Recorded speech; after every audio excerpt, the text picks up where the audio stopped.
ನಮಸ್ಕಾರ. ನಾವಿವತ್ತು 2 ನಿಮಿಷದಲ್ಲಿ ಮೊಸರನ್ನ ಮಾಡೋದು ಹೇಳ್ಕೊಡ್ತಿದ್ದೀವಿ. ನೋಡೋಣ ಬನ್ನಿ.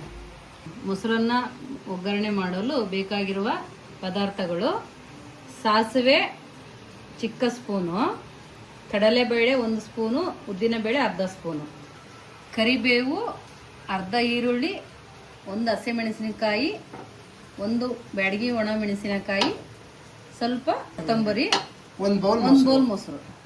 ಮೇಲ್ಗಡೆ ನೀವು ಹಸಿಮೆಣಸು ಹಾಕ್ಬೋದು, ಇಲ್ಲ ಅಂತ ಹೇಳಿದ್ರೆ 2 ಹಾಕಿದ್ರೆ ಟೇಸ್ಟ್ ಚೆನ್ನಾಗಿರುತ್ತೆ. 2 ಕೂಡ ಹಾಕ್ಬೋದಾ? ಅದು ಇಲ್ದಂಗೂ ಮಾಡ್ಬೋದಲ್ವಾ? ಅಂದ್ರೆ ಹಸಿಮೆಣಸು ಅಥವಾ ಒಣಮೆಣಸು ಒಣಮೆಣಸು ಇಲ್ಲ ಅಂದ್ರೂ ಮಾಡ್ಬೋದು, ಹಸಿಮೆಣಸು ಇಲ್ಲ ಅಂದ್ರೆ ಒಣಮೆಣಸು ಹಾಕ್ಬೋದು, ಹಸಿಮೆಣಸು ಇದ್ರೆ 2 ಹಾಕ್ಬೋದು. ಸರಿ. ನೆಕ್ಸ್ಟ್ ಫಸ್ಟ್ಗೆ ಬಿಸಿ ಆಗಿದೆಯಲ್ಲ ನೋಡ್ಕೊಬೇಕಾ? ಎಣ್ಣೆ ಬಿಸಿ ಆದ್ಮೇಲೆ ಸಾಸಿವೆ, ಕಡಲೆಬೇಳೆ, ಉದ್ದಿನ ಬೇಳೆಯನ್ನು ಹಾಕ್ತಾ ಇದೀವಿ. ಎಣ್ಣೆ ಹಾಕ್ಬಿಟ್ಟಿದ್ದೀನಿ ಕಡಾಯಲ್ಲಿ. 2 ಸ್ಪೂನ್ ಎಣ್ಣೆ ಹಾಕೊಳ್ಳಿ. ಎಣ್ಣೆ ಚೆನ್ನಾಗಿ ಬಿಸಿ ಆಗ್ಲಿ.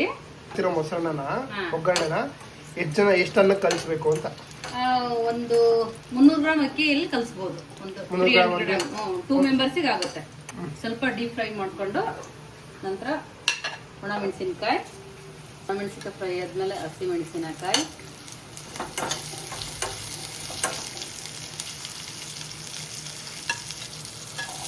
ಈರುಳ್ಳಿ. ತುಂಬಾ ಫ್ರೈ ಆಗ್ಬೇಕಂತೇನಿರಲ್ಲ, ಲೈಟಾಗಿ ಫ್ರೈ ಆದ್ರೂ ಚೆನ್ನಾಗಿರುತ್ತೆ, ಟೇಸ್ಟ್ ಕ್ರಂಚಿ ಆಗಿರುತ್ತೆ. ಸ್ವಲ್ಪ ಬ್ರೌನ್ ಕಲರ್ ಬರಬೇಕು. ಅದು ಹಾಗೇನಿಲ್ಲ, ಸ್ವಲ್ಪ ಹಸಿ ಇದ್ರೂ ಟೇಸ್ಟ್ ಆಗಿರುತ್ತೆ. ಅದೇ ರುಚಿಗೆ ತಕ್ಕಷ್ಟು ಉಪ್ಪು ಹಾಕಬೇಕು. ಇವತ್ತು ಮಧ್ಯಾಹ್ನ ಊಟಕ್ಕೆ ತುಂಬಾ ಟೈಮ್ ಆಗ್ಬಿಟ್ಟಿತ್ತು. ಸಾಂಬಾರ್ ಮಾಡೋಕ್ಕೆಲ್ಲ ಲೇಟ್ ಆಗುತ್ತೆ ಅಂತ ದಿಢೀರಾಗಿ ಮೊಸರನ್ನ ಒಗ್ಗರಣೆ ಮಾಡ್ತಾ ಇದೀವಿ. ನಾನು ನನ್ನ ಮಗ ಇಬ್ರು ಇದ್ವಿ. ದಿಢೀರಾಗಿ ಮೊಸರನ್ನ ಮಾಡ್ಕೊಂಡು, ತುಂಬಾ ಮಳೆ ನಮ್ಮ ಊರಲ್ಲಿ, ಮಳೆಗೆ ಬಿಸಿ ಬಿಸಿ ಮೊಸರನ್ನ ತಿನ್ನೋಣ ಅಂತ. ಅಲ್ಲಿ ಮನೆ ತೋರಿಸ್ಬೇಡ, ಇಲ್ಲಿ ತೋರಿಸ್, ಇಲ್ಲಿ ಅರಿತಾ ಇದೆ ನೋಡಿ. ಗ್ಯಾಸ್ ಆಫ್ ಮಾಡಿದೆ. ಈಗ ಒಗ್ಗರಣೆ ಅರ್ಧ ಬೆಂದಿದೆ. ಇಷ್ಟು 2 ನಿಮಿಷ ಬೇಯಿಸ್ಕೊಂಡ್ವಾ? ಸಾಕು. ಗ್ಯಾಸ್ ಸ್ಟವ್ ಆಫ್ ಮಾಡ್ಬಿಟ್ಟು ಸ್ವಲ್ಪ ಕೂಲ್ ಆಗ್ಬೇಕು. ಕೂಲ್ ಆದ ತಕ್ಷಣ ಇದಕ್ಕೆ ರೈಸು, ಕರಡು ಹಾಕ್ಬಿಟ್ಟು ಕಲ್ಸ್ಕೊಂಡು ತಿಂತಾ ಇದ್ರೆ ತುಂಬಾ ಟೇಸ್ಟಿ ಆಗಿರುತ್ತೆ. ಇಷ್ಟೊಂದು 5 ನಿಮಿಷ ಬಿಡ್ಬೇಕಾ? 2-3 ನಿಮಿಷ ಬಿಟ್ಟರೆ ಸ್ವಲ್ಪ ಕೋಲ್ಡ್ ಆಗುತ್ತೆ, ಸಾಕು. ಬೆಳಗ್ಗೆ ಮಿಕ್ಕಿದ ಅನ್ನಕ್ಕೆ ಸಾಂಬಾರ್ ಮಾಡಕ್ಕೆ ಇಷ್ಟ ಇಲ್ದಾಗ ಅನ್ನ ಉಂಡೆಲ್ಲ ಕಲ್ಸ್ಕೊಂಡಿದೀವಿ ಮುಂಚೆನೆ. ಎಲ್ಲ ಅನ್ನ ಹಾಕೊಂಡ್ಬಿಟ್ಟು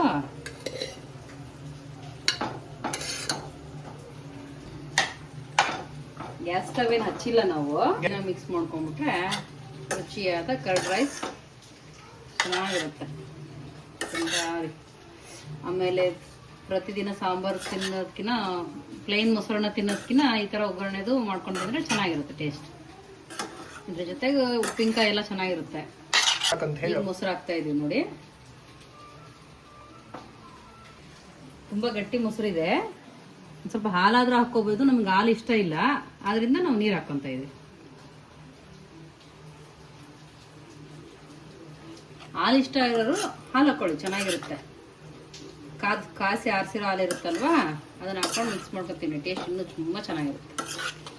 ಇದಕ್ಕೆ ಬೇಕಾದರೆ ನಿಮಗೆ ಇಷ್ಟ ಇದ್ದರೆ ದಾಳಿಂಬೆ ಅವೆಲ್ಲ ಹಾಕೊಳ್ಳಿ, ಟೈಮ್ ಇದ್ದು ಪೇಷನ್ಸ್ ಇದ್ದರೆ. ಇಲ್ಲಾಂದರೆ ಇಷ್ಟೇ ತಿನ್ಬೋದು. ಮೇಲೊಂದು ಸ್ವಲ್ಪ ಕೊತ್ತಂಬರಿ ಸೊಪ್ಪು ಹಾಕೊಂಡ್ಬಿಟ್ಟು ತಿಂತಾ ಇರೋದು. ಹಾಕು, ಅವ್ರು ಕಮೆಂಟ್ ಮಾಡ್ತಾರೆ, ನಿಮ್ಮ ಅಮ್ಮನಿಗೆ ಎಷ್ಟು ಹೇಳಿ ಮಾಡ್ತೀವ ನೀನು ಅಂತ. ಆಂಟಿ ಅಂತ ಫೋನ್ ಮಾಡೋದು. 2 ನಿಮಿಷದಲ್ಲಿ ಆಗುತ್ತೆ. ತುಂಬ ಸುಸ್ತಾದಾಗ, ಟೈಮ್ ಅಡುಗೆ ಮಾಡೋಕೆ ಮೂಡಿಲ್ಲ ಅಂದಾಗ ಇದನ್ನ ಮಾಡ್ಕೊಂಡು ತಿನ್ನಿ.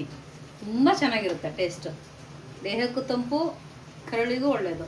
ಇದೇ ರೀತಿಯಾದಂತಹ ಈಸಿ ರೆಸಿಪಿಗಳು ಹಾಗೂ ಒಳ್ಳೆ ಇನ್ಫಾರ್ಮೇಟಿವ್ ವಿಡಿಯೋಸ್ ಕೊಡ್ತೀವಿ. ಅದಕ್ಕಿಂತ ಮೊದಲು ನಮ್ಮ ಯೂಟ್ಯೂಬ್ ಚಾನಲ್ಗೆ ಸಬ್ಸ್ಕ್ರೈಬ್ ಮಾಡಿ. ಈ ವಿಡಿಯೋನ 4 ಜನಕ್ಕೆ ಯಾರಿಗಾರು ಹೆಲ್ಪ್ ಆಗೋದಿದ್ರೆ ಶೇರ್ ಮಾಡಿ. ಸೊ ಅವ್ರು ಕೂಡ ಈ ರೆಸಿಪಿ ನೋಡ್ಕೊಂಡು ಈಸಿಯಾಗಿ ಮಾಡ್ಕೊಳ್ಳಿ. ಓಕೆ, ಮತ್ತೆ ನಾಳೆ ವಿಡಿಯೋ ಸಿಗಲ್ಲ. Take care. ಬಾಯ್.